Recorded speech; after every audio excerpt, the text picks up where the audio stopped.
You thought Doctor Who couldn't possibly surprise us again? You thought the shocks ended with Bit Generation, Disney's silence, and the regeneration chaos? Think again, because the BBC has just made a decision that nobody saw coming. A decision that could change the very DNA of this franchise forever. And let me just say this up front, I'm still not sure if I'm supposed to laugh, cry, or call Unite for backup. Because in a move that has left fans scratching their heads and critics raising their eyebrows, the BBC has confirmed a Doctor Who animated spin-off for preschoolers. Yes, you heard me right. The same show built on Daleks, Cybermen, and centuries of time, travel trauma, is about to become a CBeebies cartoon aimed at toddlers. And here's the wild part, they're not doing this as a one-off cute experiment. They've committed to 52 episodes. That's an entire season's worth of adventures, every single one clocking in at 11 minutes, scheduled to air between 2027 and 2029. Now let me ask you, does this sound like a brilliant way to bring in a brand new generation of Whovians, or the moment we finally admit that Doctor Who has lost its identity? Because here's my personal reaction. On the one hand, this is genius. I mean, imagine introducing 4-year-olds to the Doctor before they even hit primary school. That's how you build lifelong fans. That's how you make sure the show doesn't just survive, but thrives for decades.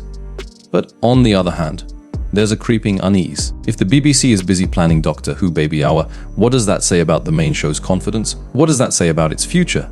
And don't think for 1 second this is just a harmless side project.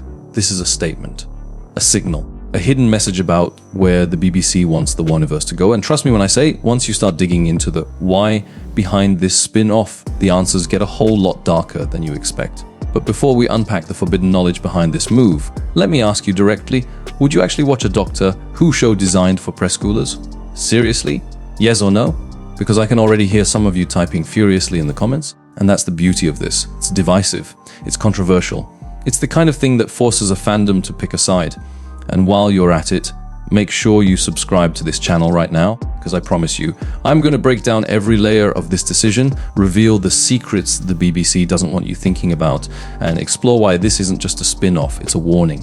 Because here's the shocking question looping in my head. Is this animated preschool show really about expanding Doctor Who, or is it the BBC quietly admitting that the flagship series can't hold up on its own anymore? Stay with me, because the deeper we go, the stranger this gets. Here's where the cracks start to show. Because if you zoom out, this isn't just about a fun cartoon to entertain toddlers.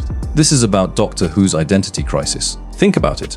For decades, the show has danced on the razor's edge between being family-friendly and terrifying. It's the series where you could sit down with your kids on a Saturday night, and within 10 minutes, they'd be hiding behind the sofa because of the weeping angels or Daleks. That balance, the mix of wonder and fear, was the magic formula. So what happens when you strip all of that away? What happens when you repackage Doctor Who into an 11-minute bite-sized cartoon designed to teach toddlers about shapes, colors, and kindness? Suddenly, this isn't Doctor Who as we know it. This is Doctor Who as brand management. And that's the uncomfortable truth. The BBC isn't making this because fans demanded it. They're making it because they're terrified. Terrified of losing Doctor Who as a franchise. Terrified that the Disney Plus deal collapsing means the show needs a new angle, a new hook, something that can survive even if the flagship series crumbles. And let's be real, the timing is suspicious. A 52-episode Preschool spin-off greenlit right after whispers about cancellation, right after the Billie Piper regeneration controversy, right after the endless silence from Disney. It's like the BBC is saying, fine, if the main show's too messy, we'll build our safety net somewhere else. But here's where it gets even more alarming. By pushing Doctor Who into the preschool space, the BBC risks diluting its core audience. Fans are already on edge, questioning whether the main show has lost its way. So how will those same fans feel when they see their beloved franchise turned into a soft, brightly colored cartoon on CBeebies? Because let's not sugarcoat this, fandoms don't react well to sudden pivots. Remember Star Wars' Ewoks cartoon in the 80s? Or how Marvel tried to oversaturate the market with kiddie spin-offs? Every time a brand tries to go younger, the diehards accuse it of selling out. And once that trust is broken, it's nearly impossible to rebuild. And the BBC knows this, which means there has to be another reason, a deeper reason. And the more you dig, the clearer it becomes. This isn't just about keeping the Doctor relevant for toddlers. This is about protecting intellectual property. It's about ensuring that, no matter what happens to the main series, the name Doctor Who keeps making money. But here's the danger. By stretching the brand thinner and thinner, comics, spin-offs, audios, preschool cartoons, the BBC may accidentally destroy the very thing that makes the Doctor special. If the Doctor becomes everything, everywhere, all at once, does it mean the Doctor becomes nothing at all? because that's the real problem here. This animated spin-off isn't harmless. It's a red flag, a signal flare, a warning that the BBC no longer sees Doctor Who as a show, but as a brand that needs to survive at any cost. Even if that survival means sacrificing the tone, the mystery, the edge that made it legendary in the first place. And if you think I'm exaggerating, just wait.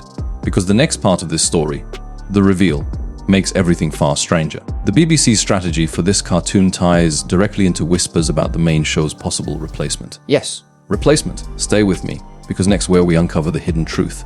Now here's where the mask slips, because when you look closer at the BBC's Preschool spin-off plan, you realize this isn't just a side project, it's a blueprint, a trial run for something much bigger. Insiders have whispered about it for months. The BBC is hedging its bets. If the flagship Doctor Who series falters, if audiences tune out, if Disney finally walks away, if Billie Piper's shocking regeneration twist fractures the fanbase beyond repair, the BBC needs a backup. And that backup could be the Preschool spin-off. Think about what that means. Doctor Who has always been built on longevity through reinvention. The Doctor regenerates, the show resets, new fans are invited in. But what if the next reinvention isn't another live action Doctor at all? What if the next era of Doctor Who is entirely animated, designed not for long-time fans, but for children? That's the silent strategy hiding in plain sight. The Preschool show serves two purposes. On the surface, it's safe, bright colors, cheerful monsters, the Doctor teaching lessons instead of facing existential horror. But beneath the surface, it's an experiment. Can Doctor Who exist without its darker edge? Can it thrive if it's stripped down to its most basic form or shape? Shifting hero, a time machine, and a cast of friendly companions? If the answer is yes, if the show catches fire with preschoolers and their parents, then the BBC has just unlocked a whole new generation of fans before they even learn to read. Fans who grow up not remembering the Daleks exterminating soldiers on screen, but remembering the Doctor helping them count to 10. And here's the chilling part: if the Preschool spin-off succeeds, it could become the main face of Doctor Who. The flagship show, the one we know, might quietly fade, while the animated version becomes the safe, permanent, brand-friendly replacement. You don't have to look far to see the precedent. Look at Teen Titans Go, replacing the darker, beloved Teen Titans. Look at Star Trek Prodigy, aimed squarely at younger audiences instead of hardcore Trekkies. Look at Star Wars Resistance, which many fans dismissed as too kiddie, but still found a place on Disney's schedule because it was easy to market. This is exactly where the BBC could be steering Doctor Who, away from bold storytelling, away from dangerous risks, away from divisive experimental episodes like Heaven Sent or Midnight, and instead toward the safety of a product that can never upset, never polarize, never scare. And here's what makes it all feel like forbidden knowledge. Even the way this spin-off was greenlit points to deeper maneuvering. 52 episodes, that's not a normal order. That's not a let's test the waters order. That's a we're all in order. A year's worth of content in one go, ready to dominate CBeebies schedules. It's the kind of number you commit to when you're planning for the long game. So ask yourself, why is the BBC committing harder to a Preschool spin-off than to the main show itself?